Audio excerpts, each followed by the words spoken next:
അവരെന്ത് ചെയ്തില്ല നിങ്ങൾക്കറിയാം. BJP കഴിഞ്ഞ 10 കൊല്ലമായിട്ട് പ്രതിപക്ഷ പാർട്ടിയാണ് തിരുവനന്തപുരം കോർപ്പറേഷനിൽ. ഞങ്ങൾ എല്ലാ അഴിമതി കേസിനും എക്സ്പോസ് ചെയ്തു.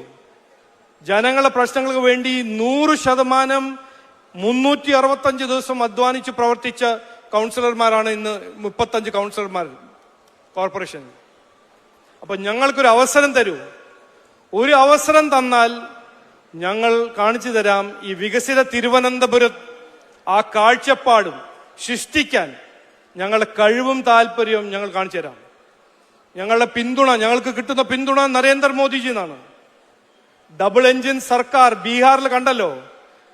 പോളിറ്റിക്സ് ഓഫ് പെർഫോമൻസും നന്നായി പ്രവർത്തിക്കുന്ന പാർട്ടിന് ബീഹാറിലെ ജനങ്ങൾ 4 തവണ അവസരം തന്നു.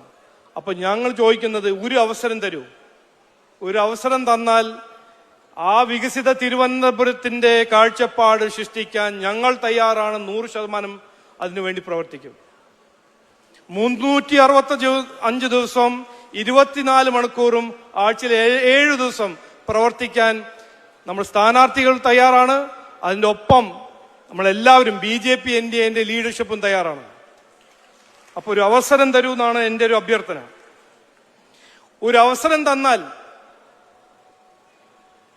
എന്റെ ഉറപ്പ്, BJP NDAന്റെ ഉറപ്പ്, ആദ്യത്തെ 45 ദിവസത്തിൽ തിരുവനന്തപുരത്തിനെ രാജ്യത്തിൽ നമ്പർ 1 നഗരമാക്കാൻ 5 കൊല്ലത്തിന്റെ ബ്ലൂ പ്രിന്റ് ഞങ്ങൾ ഇവിടെ മുമ്പോട്ട് ജനങ്ങളുടെ മുമ്പോട്ട് വെക്കും. നരേന്ദ്രമോദിജി നമ്മുടെ പ്രധാനമന്ത്രി വന്ന് ആ ബ്ലൂ പ്രിന്റ് മുമ്പോട്ട് വെക്കും. ഞങ്ങളുടെ ഉറപ്പ്. എല്ലാ കൊല്ലം ഞങ്ങൾ ഒരു റിപ്പോർട്ട് കാർഡ് ജനങ്ങളുടെ മുമ്പിൽ അവതരിപ്പിക്കും. ഈ കൊല്ലം ഞങ്ങൾ എന്ത് ചെയ്തു അത് ഞങ്ങളുടെ മുമ്പിൽ വെച്ച് അടുത്ത കൊല്ലം എന്ത് ചെയ്യാൻ പോകുന്നു, 5 കൊല്ലം ഞങ്ങൾ അത് ചെയ്യും. ഓരോരോ നയാ പൈസ ബഡ്ജറ്റിൽ, ഓരോരോ നയാ പൈസ, ഓരോരോ രൂപത്തിന്റെ കണക്ക് എല്ലാ കൊല്ലം ജനങ്ങളുടെ മുമ്പിൽ ഞങ്ങൾ അവതരിപ്പിക്കും. അഴിമതി രഹിത ഭരണം ഞങ്ങളുടെ ഗ്യാരണ്ടിയാണ്, ഞങ്ങളുടെ ഉറപ്പാണ്. AI-യും ഡിജിറ്റൽ ടെക്നോളജി ഉപയോഗിച്ചിട്ട് ഈ അഴിമതി ഇവിടെ ഉണ്ടാവില്ല. ഭരണത്തിൽ അഴിമതി ഞങ്ങൾ 0% ആക്കും. എല്ലാ വാർഡിലും ഒരു CSC സെന്റർ, എല്ലാ വാർഡിലും ഒരു പ്രൈമറി ഹെൽത്ത് സെന്റർ, നല്ല മോഡേൺ ആധുനികമായ പ്രൈമറി ഹെൽത്ത് സെന്റർ. ഇതെല്ലാം ചെയ്യാൻ ഞങ്ങൾക്ക് കഴിവുണ്ട്, താല്പര്യമുണ്ട്. ഞങ്ങൾക്കൊരു അവസരം തരണം. ബീഹാറിലെ ജനങ്ങൾ അവര് എക്സ്പീരിയൻസ് ചെയ്തത് ഡബിൾ എഞ്ചിൻ സർക്കാരാണ്. തിരുവനന്തപുരം കോർപ്പറേഷനിൽ NDA ഭരിക്കാൻ തുടങ്ങിയാൽ ഇവിടെയും ആ ഡബിൾ എഞ്ചിൻ സർക്കാർ വരും. ഭാരതീയ ജനതാ പാർട്ടിയുടെ നേതൃത്വത്തിൽ 1988 നടന്ന നഗരസഭാ തിരഞ്ഞെടുപ്പിൽ അന്ന് 30 വാർഡുകളേ ഉള്ളൂ. അതിൽ 6 വാർഡുകളിൽ നിന്ന് വിജയിച്ച് 6 കൗൺസിലർമാരെ തിരുവനന്തപുരം നഗരസഭയിൽ എത്തിക്കുവാൻ അന്ന് ഞങ്ങൾക്ക് കഴിഞ്ഞിട്ടുണ്ട്. അതിലൊരാളാണ് ഞാൻ. അന്ന് ഞങ്ങളുടെ കൂടെ ഉണ്ടായിരുന്നത് ഞാൻ, അതുപോലെ തന്നെ രാമയ്യര്, രാധമ്മ ശശിധരൻ, MS കുമാർ, വെങ്കിട്ടരാമൻ, ഇത്രയും പേര്, അങ്ങനെ 6 പേരായിരുന്നു അന്നുണ്ടായിരുന്നത്. ആ 6 2020 ആയപ്പോൾ 35 ഉയർന്നത്. അന്ന് ഞങ്ങൾ 6 പേരുമായി നഗരസഭയിൽ ചെല്ലുമ്പോൾ അന്നത്തെ പ്രധാനപ്പെട്ട പ്രതിപക്ഷ പാർട്ടി എന്ന് പറയുന്നത് ഇന്ത്യൻ നാഷണൽ കോൺഗ്രസ്. ഇന്ന് 2020 35 പേരുമായി ഭാരതീയ ജനതാ പാർട്ടി പ്രധാന പ്രതിപക്ഷമായപ്പോൾ കോൺഗ്രസ്സുകാരുടെ സംഖ്യ വെറും 8. അപ്പൊ ഗ്രാഫ് കോൺഗ്രസിന്റെ താഴോട്ട് പോയിക്കൊണ്ടിരിക്കുകയാണ്, BJPയുടെ മുകളിലേക്ക് ഉയർന്നു പോയിക്കൊണ്ടിരിക്കുകയാണ്.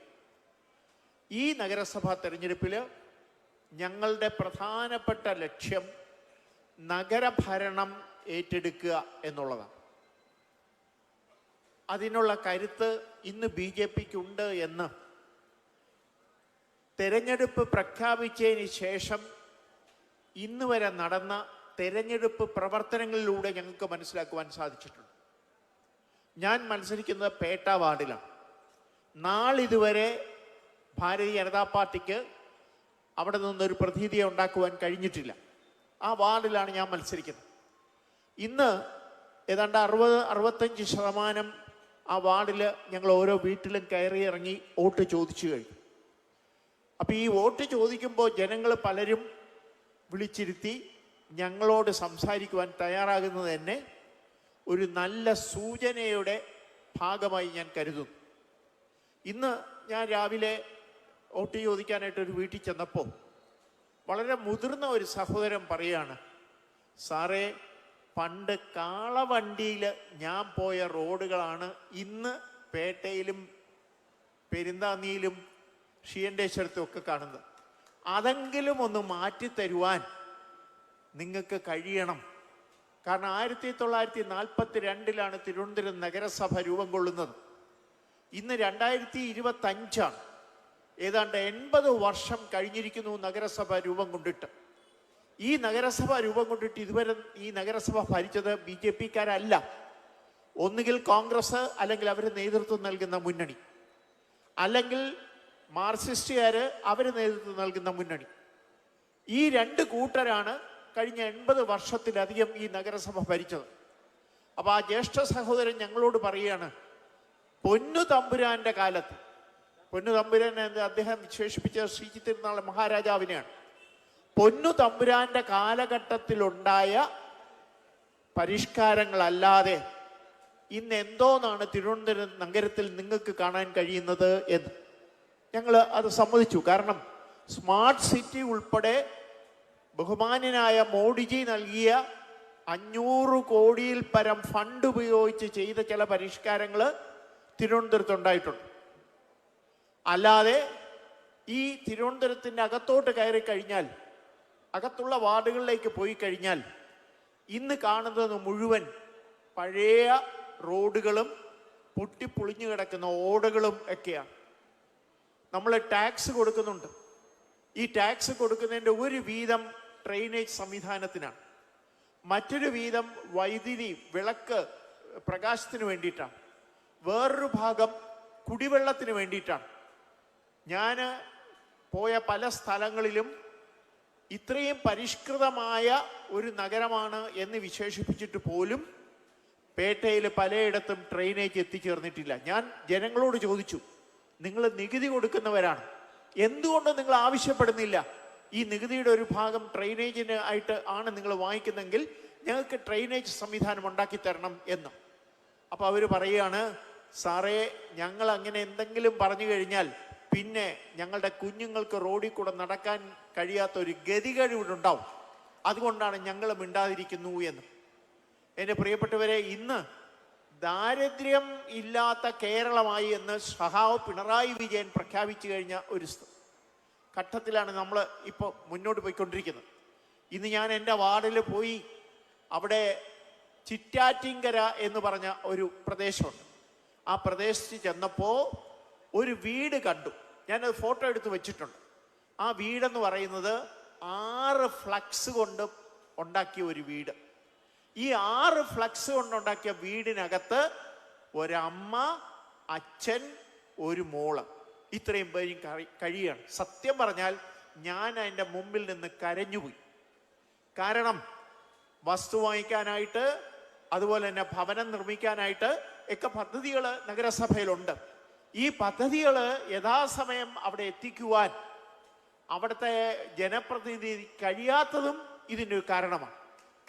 ഞാൻ അപ്പോൾ അവരോട് വളരെ വ്യക്തമായിട്ട് പറയാൻ കഴിഞ്ഞു, ഞാൻ പേട്ട വാർഡിൻ്റെ തൊട്ടടുത്ത് ഉള്ള പാൽക്കുളങ്ങര വാർഡിലാണ് 4 പ്രാവശ്യം കൗൺസിലറായി. ഓരോ പ്രാവശ്യം കൗൺസിലറാവുമ്പം എൻ്റെ ഭൂരിപക്ഷം 500-നും 600-നും അപ്പുറം പോവുകയാണ്.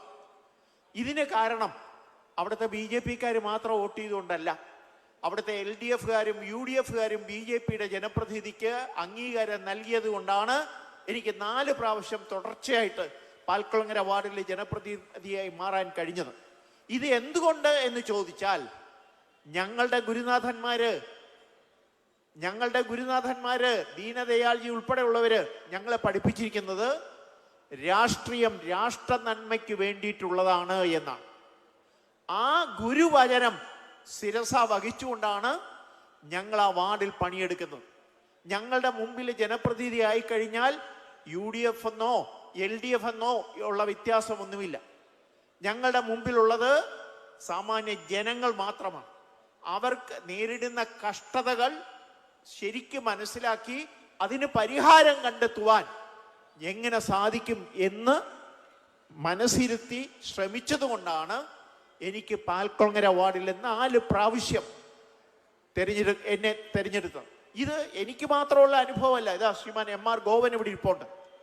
അദ്ദേഹത്തെ 4ാമത്തെ പ്രാവശ്യം ഇപ്പം തിരഞ്ഞെടുക്കാൻ പോവുകയാണ്. അതുപോലെ പല BJP കൗൺസിലർമാരും അവരുടെ വാർഡുകളിൽ വീണ്ടും വീണ്ടും വീണ്ടും തിരഞ്ഞെടുക്കപ്പെടുക. കാരണം കണ്ടുമടുത്ത LDFന്റെയും കണ്ടുമടുത്ത UDFന്റെയും പ്രവർത്തനങ്ങളിൽ നിരാശരായ ജനങ്ങളാണ് കാര്യക്ഷമമായി പ്രവർത്തിക്കുന്ന BJPയുടെ പ്രതിനിധികൾക്ക് വോട്ട് കൊടുത്ത് അവരെ നഗരസഭയിൽ എത്തിക്കുന്നത്. എൻ്റെ പ്രിയപ്പെട്ടവരെ, എനിക്ക് നിങ്ങളോട് പറയുവാനുള്ളത്, ഈ പ്രാവശ്യം തിരുവനന്തപുരം നഗരത്തിൻ്റെ ഭരണം ഭാരതീയ ജനതാ പാർട്ടിക്ക് ലഭിക്കുകയാണെങ്കിൽ ഈ നഗരം ലോകത്തിലെ തന്നെ അത്യുന്നതമായ ഒരു മെട്രോ നഗരമാക്കി മാറ്റുവാൻ ഭാരതീയ ജനതാ പാർട്ടി തയ്യാറാകും എന്നുള്ള സംശയമൊന്നുമില്ല. ഇത് നേരത്തെ പറഞ്ഞൊന്നും ഞാൻ ആവർത്തിക്കാൻ ആഗ്രഹിക്കുന്നില്ല. മാലിന്യ സംസ്കരണം ആകപ്പാടെ താറുമാറില്ല.